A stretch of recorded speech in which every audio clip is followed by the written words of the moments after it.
مسئلہ نمبر 1، روزے کی جو ٹائمنگز ہیں، یعنی سحری اور افطاری کی، یہ بھی اکثر لوگ پوچھ رہے ہوتے ہیں کہ ہم نے اذان کو فالو کرنا ہے یا ٹائمنگ کو فالو کرنا ہے۔ بھائی آپ نے ٹائم کو فالو کرنا ہے۔ اذان جو ہے وہ سحری اور افطاری کے لیے نہیں دی جاتی، اذان دی جاتی ہے آج کے دور میں اس لیے کہ نماز کے لیے آپ کو انفارم کیا جائے۔ وہ بھی خیر ہم گھڑیوں سے معاملہ چلا سکتے ہیں، لیکن وہ شعار اسلام میں سے اسے ہم چینج نہیں کر سکتے۔ اس لیے اذانیں تو ساری کی اذانیں بھی 15 منٹ تک ہوتی رہتی ہیں اور لوگ اس دوران کھاتے پیتے رہتے ہیں، تو اس طرح تو روزہ نہیں ہوگا بھائی۔ اگر آپ کا ٹائم ٹیبل بتا رہا ہے کہ آج 5:10 پہ ختم سحری ہے، تو بس آپ نے 5:09 پہ ہی کھانا پینا بند کر دینا ہے اپنے علاقے کے مطابق۔ اذان کا تو کوئی تعلق ہی نہیں ہے۔ بعض اوقات مساجد کے اندر گھڑیاں سٹینڈرڈ ٹائم پہ نہیں ہوتی ہیں، ان کو بھی 5:10 کا پتہ ہے لیکن 3 منٹ گھڑی پیچھے ہے، تو ظاہر ہے وہ تو جا کے 5:13 پہ اذان دیں گے اور آپ اذان کے اوپر لائک کریں گے۔ لہٰذا آج کے دور میں تو یہ مسئلہ اس طریقے سے نہیں ہونا چاہیے۔ پلس افطار کے وقت بھی گھڑیوں کی ٹائمنگ کا فرق ہوتا ہے، اور پھر کچھ زدہ معاملات بھی چل رہے ہوتے ہیں۔ ہم نے تو اپنے جیلم شہر میں دیکھا ہے کہ بالکل صحیح ٹائم پہ اذان دے رہے ہوتے ہیں اہل حدیث، جیسے ہی رمضان شروع ہوتا ہے 5 منٹ پہلے اذان دینا شروع کر دیتے ہیں، جی بھی جلدی افطار کرنا ہے۔ بھائی وقت سے پہلے تو افطار نہیں کرنا۔ لہٰذا پہلا شرعی مسئلہ یہ ہے کہ آپ لوگوں کے پاس ٹائم ٹیبل بھی موجود ہیں، گھڑی سٹینڈرڈ ٹائم ہونی چاہیے، ایپس ہیں تو ان کے ذریعے آپ دیکھ لیں، اس میں بھی جو کراچی یونیورسٹی والوں کی کیلکولیشن ہے ٹوائلائٹس کے پوائنٹ آف ویو سے وہ بہترین ہے، اس کو آپ فالو کریں۔ باقی قرآن حکیم میں جو میں نے آپ کو بتایا، رکوع نمبر 23 آیت نمبر 183 سے 188، اس میں بھی آیا ہے کہ آپ نے روزے کو سٹارٹ کرنا ہے طلوع فجر سے لے کر رات ہونے تک، اور رات کی ڈیفینیشن شریعت میں غروب آفتاب ہے۔ رات کے لیے یہ ضروری نہیں کہ بالکل سیاہ ہو جائے، نہیں، جیسے ہی سورج غروب ہوگا رات کا وقت شروع ہو جائے گا۔ مسئلہ نمبر 2، اذان کے دوران کھانا پینا۔ تو بھائی یہ جو اذان کے دوران کھانا پینا ہے، یہ ایک سنن ابی داؤد کی حدیث تھی جسے مس یوز کیا لوگوں نے، وہ اس طریقے سے نہیں تھی۔ وہ یوں ہے کہ سنن ابی داؤد میں حدیث ہے کہ جو شخص سحری کر رہا ہے اور اس دوران اذان شروع ہو جائے تو جو اس کے سامنے برتن ہے اس میں سے کچھ کھا پی لے جلدی سے، یعنی وہ جو ٹرانزیشن پیریڈ ہے اس دوران۔ یہ نبی علیہ السلام نے کہیں نہیں فرمایا کہ آپ 10 منٹ پہلے سحری ختم کر کے بیٹھے ہیں اور اذانیں شروع ہوگی اور آپ پانی پینے کے لیے بھاگ رہے ہیں، آپ کا روزہ نہیں ہوگا۔ یہ اس شخص کے لیے ہے کہ مثلاً 5:05 پہ اس نے سحری شروع کی اور 5:10 پہ ختم سحری ہو رہی ہے، اس دوران وہ 1-2 منٹ اوپر کھا لیتا ہے ٹرانزیشن پیریڈ میں، تو اس کے لیے ایک گنجائش ہے۔ یہ بھی بہتر ہے کہ ایسا نہ کرے۔ لیکن ایک بندہ اٹھا ہی 5:10 پہ ہے اور اسے پتا ہے کہ 5:25 تک اذانیں چلتی ہیں اور ختم سحری ہے ہی 5:10 ہے، تو وہ 15 منٹ کے جی میں اذانوں کے دوران کھا رہا ہوں، اس کا روزہ کوئی نہیں۔ بالکل یہ ذہن میں رکھیے گا۔ مسئلہ نمبر 3، اگر کوئی شخص غلطی سے مغرب سے پہلے روزہ کھول لے تو اس کا روزہ باطل ہو جائے گا، بعد میں ایک روزے کی وہ قضا دے گا۔ صحیح بخاری میں آتا ہے کہ نبی الاسلام کے زمانے میں کافی گہرے بادل آگے مغرب میں، تو اس وقت تو گھڑیوں والا سلسلہ ہی نہیں تھا، تو اسما بنت ابی بکر کہتی ہیں کہ ہم نے روزہ کھول لیا اور بعد میں سورج نکل آیا۔ اس زمانے میں علم غیب نہیں تھا ہوتا اصل میں۔ ہاں آپ کو انہوں نے کہانی کروائی بھی ہے جی، کوئی بڑے سے بڑا غوث قطب ابدال بھی ہو، وہ ایک صحابی کے گھوڑے کے قدموں کی ہاک نہیں ہے، اور غوث قطب ابدال تو پوری کائنات کو اس طرح دیکھ رہے ہیں جیسے ہتھیلی کے اوپر دانا۔ یار میں صحابہ کرام کی، حضرت ابوبکر کی بیٹی کی بات کر رہا ہوں، ٹھیک ہے، جو صحابی ہیں، حضرت زبیر کی بیوی ہیں، عبداللہ ابن زبیر کی والدہ ہیں، وہ کہہ رہی ہیں کہ ہم نے روزہ کھولا اور بعد میں سورج نکل آیا۔ تو وہ عبداللہ ابن زبیر کا جو چھوٹا بھائی ہے عروہ ابن زبیر، ان کے بیٹے تھے ہشام، وہ یہ روایت بیان کر رہے تھے. تو وہ ہشام بن عروہ سے کسی نے پوچھا کہ جب سورج نکل آیا تھا تو پھر وہ روزے کا کیا بنا؟ تو انہوں نے کہا روزے کی قضا دی تھی، اس کے سوا تو کوئی چارہ ہی نہیں تھا. لیکن دیکھیں آج یہ نہیں ہو سکتا. میں کہتا ہوں جی گپ اندھیرا چھا جائے اور غروب آفتاب کا ٹائم آپ کی گھڑی بتا رہی ہے 6:20، ہمارا بچہ بھی روزہ نہیں کھولے گا، جو مرضی ہو جائے. وہ کہے گا جی یہ تو سورج نکل آئے گا. یہ سائنس کی برکات میں آپ کو بتا رہا ہوں کہ آج کل دین کو پریکٹس کرنا کتنا آسان ہے. یہ غلطی کے چانس ہی ختم ہو گئے. تو اس سے یہ بات پتہ چل گئی کہ اگر کوئی شخص اس طریقے سے غلطی کر بیٹھے تو وہ بھول چوک اس کی معاف نہیں ہوگی، اس کا روزہ اسٹیبلش ہی نہیں ہوگا اس کیس کے اندر. مسئلہ نمبر 4 کہ اگر کوئی شخص بھول کر کھا پی لے، یعنی اسے یہ یاد نہیں رہا کہ اس کا روزہ تھا، تو اب اس کا حکم ڈیفرنٹ ہے. وہ بخاری مسلم میں حدیث ہے، جو شخص بھول کر کھا پی لے تو اسے اللہ نے کھلایا اور پلایا ہے، اس کا روزہ اس سے ضائع نہیں ہوگا. لیکن جیسے ہی اسے یاد آئے گا وہ جو منہ میں بھی لقمہ ہے وہ باہر پھینکنا ہوگا. یہ نہیں ہے کہ آپ بوٹی رکھی ہوئی ہے چلو نہیں، اس ایک لمحے میں جیسے ہی آپ کو پتا چلا تو اس کو بھی آپ نے منہ والی غذا کو بھی باہر نکالنا ہوگا. اگر اسے آپ نے اندر کر لیا پھر روزہ کیا، کیونکہ اب آپ کو پتا چل گیا. اسی طریقے سے اسی میں امپلائڈ ہے اگر کوئی میاں بیوی کا تعلق اس اعتبار سے قائم ہو گیا. ویسے تو یہ بہت دور کی بات ہے، لیکن چونکہ ہمیں سوال پوچھا جاتا ہے ہماری مجبوری ہے کہ ہم بتائیں کہ وہ بھی پھر روزہ اس کا اس اعتبار سے باطل نہیں ہوگا اگر بھول کر کوئی ایسا معاملہ ہوا. مسئلہ نمبر 5 مردوں کے لیے اگر نائٹ فال والا ایشو ہو جائے، احتلام ہو جائے روزے کی حالت میں، تو کیا اس کا روزہ ٹوٹ جائے گا؟ نہیں، اس کا روزہ نہیں ٹوٹے گا، کیونکہ یہ تو اس کے اختیار میں نہیں ہے. لہذا نائٹ فال کے کیس میں روزہ نہیں ٹوٹتا. مسئلہ نمبر 6 وہ ہے کہ اگر عورت کے مینسز شروع ہو جائے، یعنی وہ پیریڈ شروع ہو جائے، تو کیا اس کا روزہ ٹوٹ جائے گا؟ جی، اس کا روزہ ٹوٹ جائے گا. اس کی وجہ یہ ہے کہ بخاری مسلم میں حدیث ہے، عائشہ سلام اللہ علیہا کہتی ہیں کہ نبی علیہ السلام ہمیں حالت حیض میں چھوڑے ہوئے جو روزے ہیں ان کی قضا کا بعد میں حکم دیتے تھے اور نمازوں کی قضا کا حکم نہیں دیتے تھے. یعنی پیریڈز میں جو نمازیں چھوٹتی ہیں وہ ظاہر مشکل کام ہے، پھر وہ 35 نمازیں بن جائیں گی، وہ اللہ تعالیٰ نے عورتوں سے معاف کر دی ہیں. لیکن روزوں کی معافی نہیں ہے، وہ آپ نے بعد میں قضا دینی ہے. لہذا اگر غروب آفتاب سے 1 منٹ پہلے بھی اگر کسی کے ساتھ پیریڈز والا ایشو ہو گیا تو وہ والا اس کا روزہ اسی وقت ختم ہو جائے گا. لیکن ظاہر ہے کہ پھر وہ لوگوں کے سامنے کھانے پینے کی تو ضرورت نہیں ہے، عورتوں کو پتہ ہوتا ہے وہ پردے سے اپنے معاملات کو لے کے چل رہی ہوتی ہے. مسئلہ نمبر 7 کیا جنوبی شخص جس پہ غسل فرض ہو وہ روزہ رکھ سکتا ہے؟ بالکل رکھ سکتا ہے. بخاری اور مسلم دونوں میں حدیث ہے، عائشہ سلام اللہ علیہا کہتی ہیں کہ نبی علیہ السلام حالت جنابت میں ہوتے تھے، احتلام کی وجہ سے نہیں، کسی اور وجہ سے. وہ انہوں نے پردے میں بات کی میاں بیوی کے تعلق کے پوائنٹ آف ویو سے. تو نبی علیہ السلام روزہ رکھ لیا کرتے تھے اور پھر طلوع فجر کے بعد غسل اتارا کرتے تھے. یعنی آپ اگر اٹھے ہیں سپوز 4:45 بجے اور آپ کو پتہ ہے 5:10 پہ ختم ساری ہے، اگر میں غسل کرنے گیا تو میری ساری رہ جائے گی، تو کوئی ضرورت نہیں غسل کرنے کی، تسلی سے ساری کریں، اس کے بعد آپ غسل اتاریں. جنوبی شخص روزہ رکھ سکتا ہے. مسئلہ نمبر 8 روزہ کن کاموں سے ٹوٹتا ہے؟ یہ تو کچھ ہم نے ڈسکس کر لیے، انہیں سم اپ کر لیں. نمبر 1 جان بوجھ کر کھانے پینے سے روزہ ٹوٹ جائے گا. نمبر 2 جان بوجھ کر میاں بیوی کا تعلق قائم کرنا، وہ روزہ توڑ دے گا.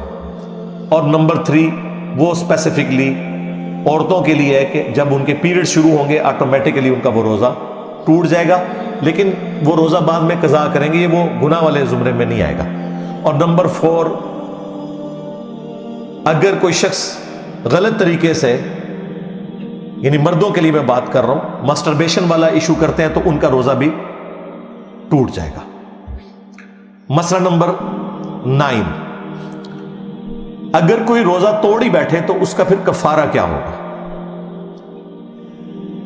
تو وہ بخاری اور مسلم میں رپورٹ ہوا ہے کہ اگر کوئی شخص میاں بیوی کے ازدواجی تعلق کی وجہ سے روزہ توڑ بیٹھا ہے تو اس کا تو بڑا سخت کفارہ ہے۔ ایک غلام کو آزاد کرے گا، جو آج کل آبسلیٹ ہو چکے ہیں، اب تو غلام نہیں ملتے۔ ادروائز 60 روزے رکھے گا، 60 روزے نہیں رکھ سکتا اور وہ بھی مسلسل رکھنے ہیں تو 60 مساکین کو کھانا کھلائے گا۔ اور ظاہر ہے یہ اس کے لیے جو بیچارہ افورڈ کر سکتا ہے، جو نہیں کر سکتا صرف توبہ کر لے کافی ہے۔ تو یہ کفارہ، اس کے اوپر امام بخاری نے باب باندھا ہے کہ اگر میاں بیوی کے تعلق کی وجہ سے روزہ ٹوٹے تو اس کا یہ کفارہ ہے۔ بیسیکلی امام بخاری نے حنفیوں کا رد کیا۔ حنفی ہر مسئلے میں جس میں آپ روزے کو توڑ دیں گے وہ یہی کفارہ بتاتے ہیں، یعنی اگر کوئی جان بوجھ کے کھا پی لے نا تو وہ کہتے ہیں وہ بھی 60 روزے رکھے گا، جبکہ یہ کفارہ صرف اس معاملے میں تھا۔ اور میرا موقف بھی امام بخاری کے ساتھ ہے، کھا پی کر روزہ توڑنا اور اس طریقے سے توڑنا زمین و آسمان کا فرق ہے، اس میں پینلٹی واقعی ہونی چاہیے۔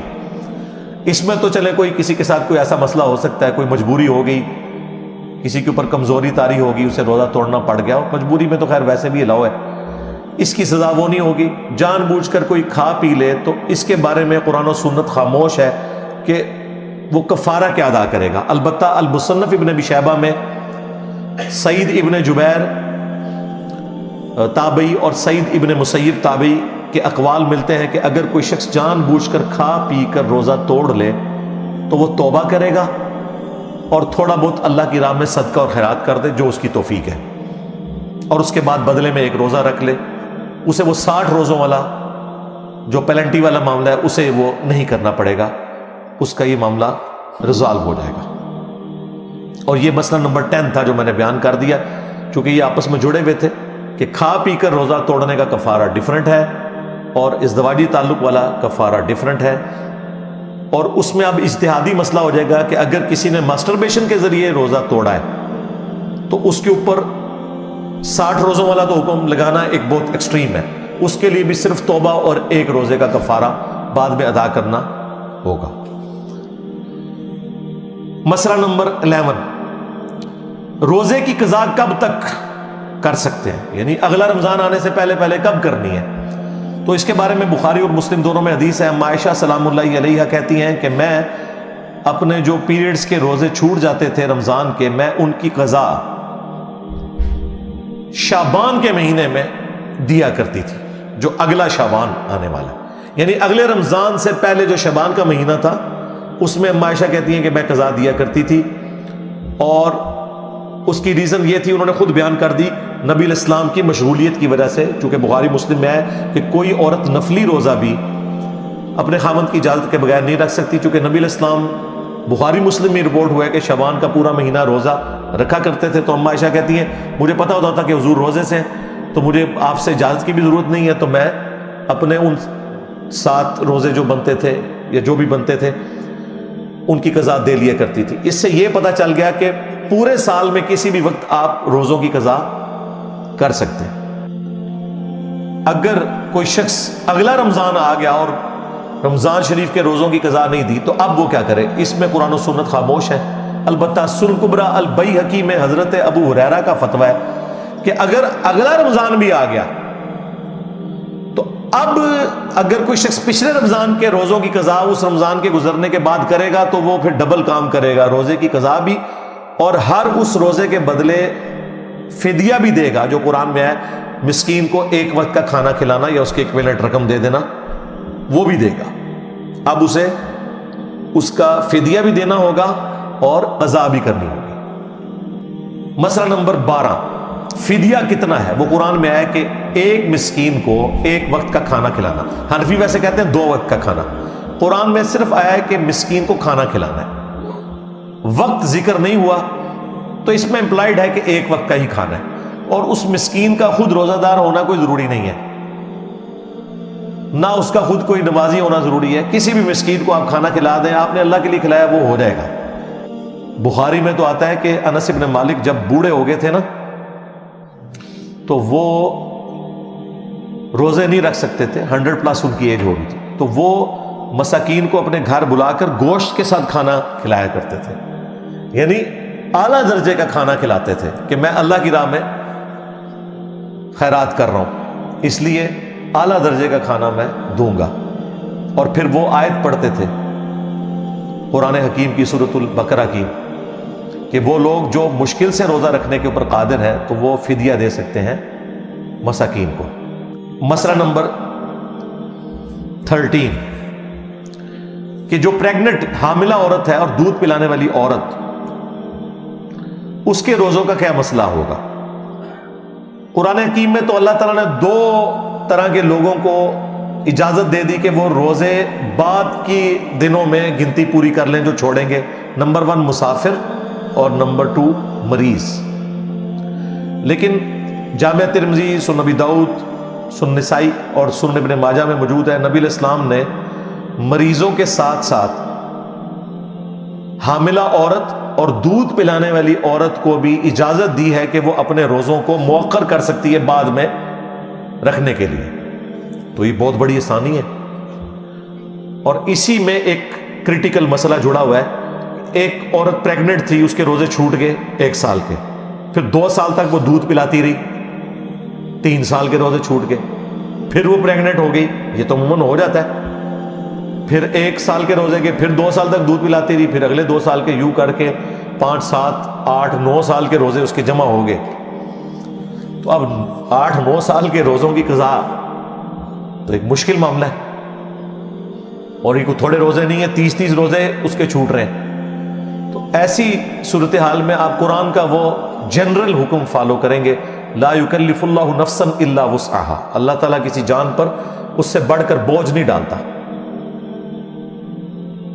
مگر وہ بوجھ جس کو وہ اٹھا سکتا ہے۔ تو اس کے تحت پھر وہ عورت جو ہے فدیہ دے دے، اسے روزے رکھنے کی ضرورت نہیں ہے، ہر روزے کے بدلے 1 وقت کا کھانا مسکین کو کھلا دے یا اس کے ایکویلنٹ رقم دے دے، تو وہ چونکہ ایک پرماننٹ مریض والی اس کی کنڈیشن ہو گئی نا اتنے سالوں تک، تو اس کے لیے قضا کرنا یہ ایک مشکل کام ہو جائے گا، اس میں پھر اس کو اجازت ہے۔ 14 نمبر مسئلہ، شوگر کا مریض ہے اگر کوئی شخص اور اسے کچھ دیر بعد کچھ انٹیک لینا پڑتا ہے، یا کسی اور بیماری میں جس میں اس کو مسلسل کچھ کھانے پینے کی ضرورت پڑتی ہے کہ وہ روزہ رکھ ہی نہیں سکتا، یا اتنا بوڑھا ہو چکا ہے کہ وہ کمزوری کی وجہ سے روزہ نہیں رکھ سکتا، تو اس کے لیے پھر وہی سورۃ البقرہ کا حکم ہے کہ جو لوگ مشکل سے روزہ رکھنے پر قادر ہیں وہ پھر مساکین کو فدیہ دے دیں گے۔ اور یہ آیت عبداللہ ابن عباس صحیح بخاری میں آتا ہے کہ پڑھتے تھے اور کہتے تھے یہ آیت منسوخ نہیں ہے۔ صحابہ کرام میں 2 طرح کے لوگ تھے جو ان آیات کے فہم میں فرق کرتے تھے، وہ کہتے تھے کہ یہ آپشن پہلے تھی کہ آپ فدیہ دے سکتے ہیں، اب آپ نے روزہ ہی رکھنا ہے۔ تو عبداللہ ابن عباس کہا کرتے تھے یہ آیت منسوخ نہیں ہے، بلکہ یہ آیت کا حکم آج بھی باقی ہے ان مریضوں کے لیے، بوڑھوں کے لیے جو روزہ نہیں رکھ سکتے۔ ہاں یہ بات درست ہے کہ شروع میں حکم یہ تھا کہ چاہے روزہ رکھ لے کوئی صحت مند بندہ بھی، چاہے فدیہ دے دے، وہ والا معاملہ تو منسوخ ہو چکا، اب روزہ ہی رکھنا ہے، وہ فدیے والا معاملہ نہیں ہے۔ لیکن مریض کے لیے، بوڑھے کے لیے یہ حکم آج بھی باقی ہے۔ عبداللہ ابن عباس نے وہ آیت پڑھ کے کہا کہ آج بھی یہ حکم باقی ہے بوڑھوں کے لیے اور مریضوں کے لیے، لہذا یہ مسئلہ میں نے ساتھ کلیئر کر دیا۔ 15 نمبر مسئلہ، مسافر کیا روزہ رکھ سکتا ہے کہ نہیں؟ مسافر کو اللہ تعالیٰ نے قرآن میں اجازت دے دی ہے کہ وہ روزہ چھوڑ سکتا ہے، لیکن اسے مؤخر کرے گا، بعد کے دنوں کے لیے گنتی بعد میں اس نے پوری کرنی ہے، اور اگر رکھنا چاہتا ہے تب بھی کوئی حرج نہیں ہے، لیکن یہ ایک آسانی ہے جو آپ اویل کر سکتے ہیں۔ بخاری اور مسلم دونوں میں حدیث ہے، نبی علیہ السلام ایک جگہ سے گزرے، ایک شخص کے اوپر لوگوں نے سایہ کیا ہوا تھا، آپ نے فرمایا اسے کیا ہوا؟ تو بتایا گیا کہ اس نے سفر میں روزہ رکھا ہوا ہے۔ تو آپ علیہ السلام نے فرمایا ایک بندے نے روزہ رکھ کے اتنے بندوں کو مشقت میں ڈالا کہ اتنی بڑی چھتری اس کے لیے اٹھائی ہوئی ہے، تو آپ نے فرمایا کہ سفر میں روزہ رکھنا کوئی نیکی کا کام نہیں ہے، یعنی اس طرح کی نیکی کہ وہ دوسرے کے گلے میں آپ نے ڈال دی ہے کہ وہ بیچارے لے کے چھتری کھڑے ہیں کہ جی اس کا روزہ ہے، جی روزہ کدھر ڈگ نہ پوے تھلے، ٹھیک ہے، انہوں تھمی دیتی ہوئی ہے روزے نو.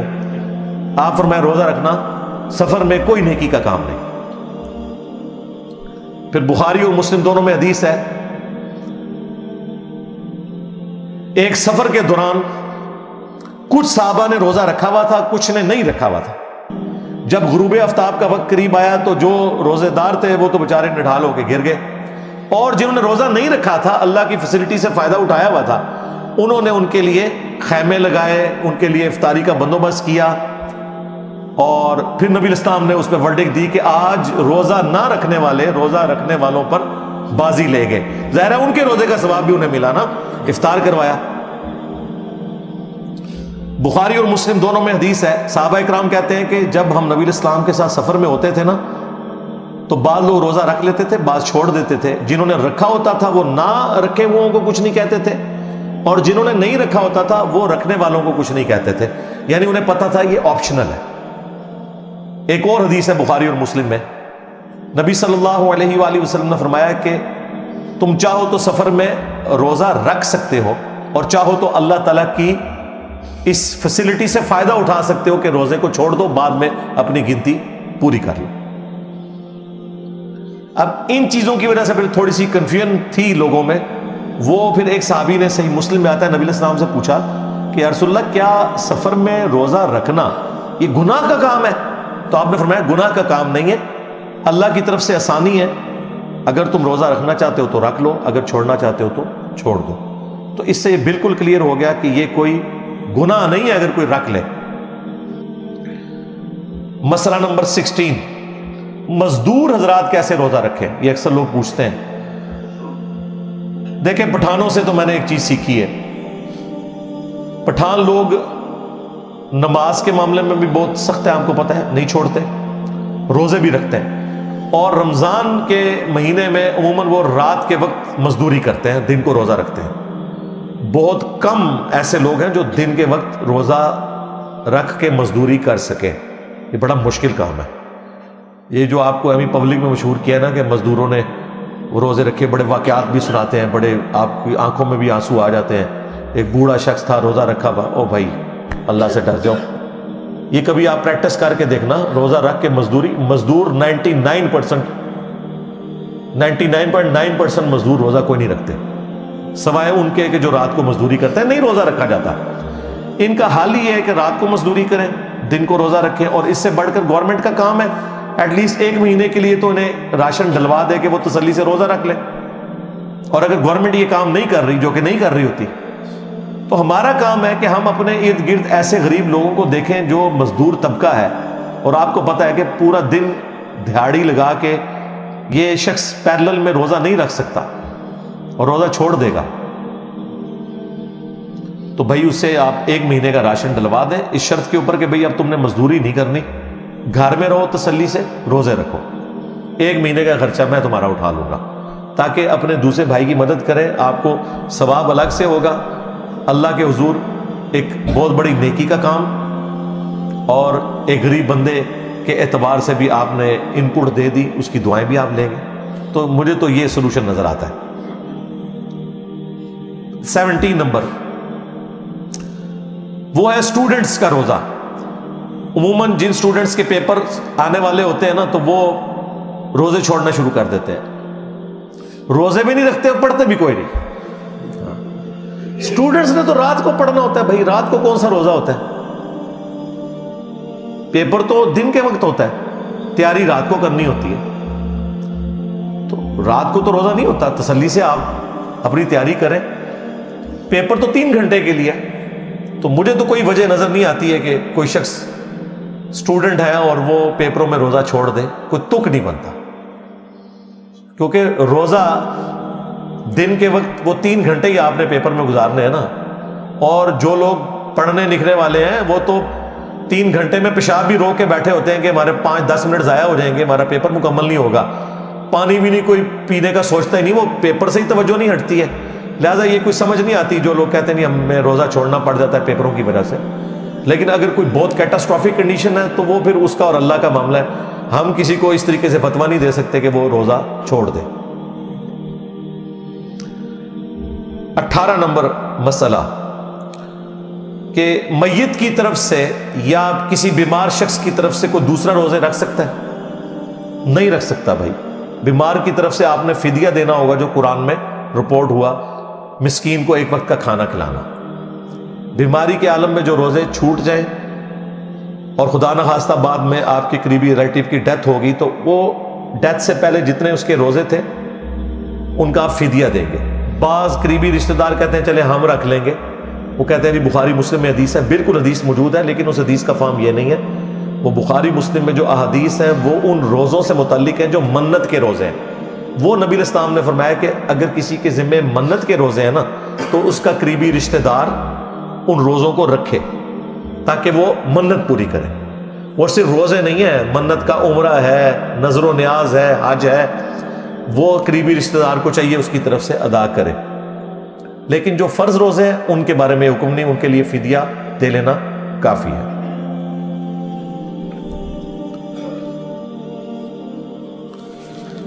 انیس نمبر مسئلہ، سحری کی دعا جو اکثر آپ ٹی وی چینلز کے اوپر سنتے ہیں، وَبِصَوْمِ غَدٍ نَوَيْتُ مِنْ شَهْرِ رَمَضَانَ، یہ علماء اکرام کی خدمت ہے امت کے لیے۔ قرآن و سنت میں کہیں یہ دعا رپورٹ نہیں ہوئی، نیت کافی ہے۔ روزہ رکھنے کی کوئی دعا نہیں ہے، صرف نیت ہے، اور وہ تو جنرل ہے۔ بخاری مسلم دونوں میں حدیث ہے، انما الاعمال بالنیات، اعمال کا دار و مدار نیتوں کے اوپر ہے۔ تو نیت تو رات کو ہماری ہو جاتی ہے، یہ نہیں ہے کہ آپ نے صبح ایگزیکٹ اسی وقت اپنے دل میں کوئی نیت کو حاضر کرنا، وہ نیت تو ہے۔ ہاں بعض اوقات ایک ڈبل ذہن میں آ جاتی ہے بات، میں رکھوں نہ رکھوں، کل میں نے سفر پہ جانا ہے، یا اس طرح کا کوئی ایشو میرے ساتھ بن سکتا ہے، تو وہ ابو داؤد میں پھر حدیث ہے کہ نبی علیہ السلام نے فرمایا کہ جس نے طلوع فجر سے پہلے روزے کی نیت کر لی اس کا روزہ درست ہے۔ یعنی وہ پھر آپ نے نیت فجر کا وقت داخل ہونے سے پہلے، یعنی ختم سحری سے پہلے کرنی ہے۔ فرض روزے کی نیت، نفلی روزے کی نیت آپ جب مرضی چاہیں کر سکتے ہیں۔ وہ بخاری مسلم میں آتا ہے کہ نبی علیہ السلام گھر تشریف لاتے تھے، امہات المومنین کہتی ہیں کہ پوچھتے تھے ناشتے کے لیے کچھ ہے؟ ہم کہتی تھی کہ ناشتے کے لیے تو کچھ بھی نہیں ہے۔ آپ ذرا زندگی کے فقر کا لیول دیکھیں۔ پھر حضور کہتے تھے ٹھیک ہے پھر آج ہم روزہ رکھ لیتے ہیں۔ اس کے لیے پھر شرط ہے کہ آپ نے ختم سحری سے اس وقت تک کچھ کھایا نہ ہو۔ اور امہات المومنین کہتی ہیں اگر کچھ کھانے کے لیے ہوتا تو ہم حضور کو پیش کرتے تو پھر آپ افطار فرما لیتے، یعنی ناشتہ کر لیتے۔ ناشتے کو بھی آپ بریک فاسٹ کہتے ہیں نا، روزہ توڑنا۔ افطار صرف غروب آفتاب کے وقت نہیں ہوتا، دن کے وقت بھی اگر کوئی روزے کو کھولے اسے افطار ہی کہا جاتا ہے۔ تو نفلی روزہ اس کی نیت آپ فجر کے بعد بھی کر سکتے ہیں، سورج نکلنے کے بعد بھی کر سکتے ہیں، بشرطے کہ کچھ کھایا پیا نہ ہو اس دوران۔ لیکن فرض روزے کی نیت آپ نے طلوع فجر سے پہلے کر لینی ہے، وہ میں نے ابو داؤد کی حدیث آپ کو بتا دی۔ مسئلہ نمبر 20، افطار کی کیا دعا ہے؟ افطار کی دعا جو عموماً پبلک میں مشہور ہے، اللہم انی لک صمت وبک آمنت، یہ والی دعا جو ہے سنن نبی داؤد میں آئی ہے، لیکن امام ابو داؤد نے ساتھ لکھا ہے یہ مرسل روایت ہے، اس کی سند مکمل نبی علیہ السلام تک نہیں جاتی۔ لیکن جس دعا کی سند نبی علیہ السلام تک جاتی ہے وہ عبداللہ ابن عمر نے روایت کی ہے، وہ بھی سنن نبی داؤد کے اندر ہے۔ ذهب الظمأ وابطلت العروق وثبت الاجر انشاءاللہ، پیاس چلی گئی، رگیں تر ہو گئی، اور اللہ کے حضور ہمارا اجر پکا ہو گیا انشاءاللہ۔ یہ اس کا ترجمہ ہے۔ یہ ترجمہ ہی بتا رہا ہے کہ یہ دعا آپ نے افطار کرنے کے بعد مانگنی ہے۔ ویسے وہ وقت دعاؤں کی قبولیت کا ہے، وہ سنن ابن ماجہ میں حدیث موجود ہے کہ افطار کا جو وقت ہے وہ دعاؤں کی قبولیت کا وقت ہے، وہ آپ دعائیں ضرور کریں، لیکن جو افطار کی اپنی دعا ہے نا وہ آپ نے افطار کرنے کے بعد، اس میں بھی پانی پینے کے بعد، کیونکہ اس میں الفاظ ہے رگیں تر ہو گئی، پیاس چلی گئی، رگیں تر ہو گئی، اور اللہ کے حضور ہمارا اجر پکا ہو گیا، تو آپ نے اس وقت وہ دعا کرنی ہے۔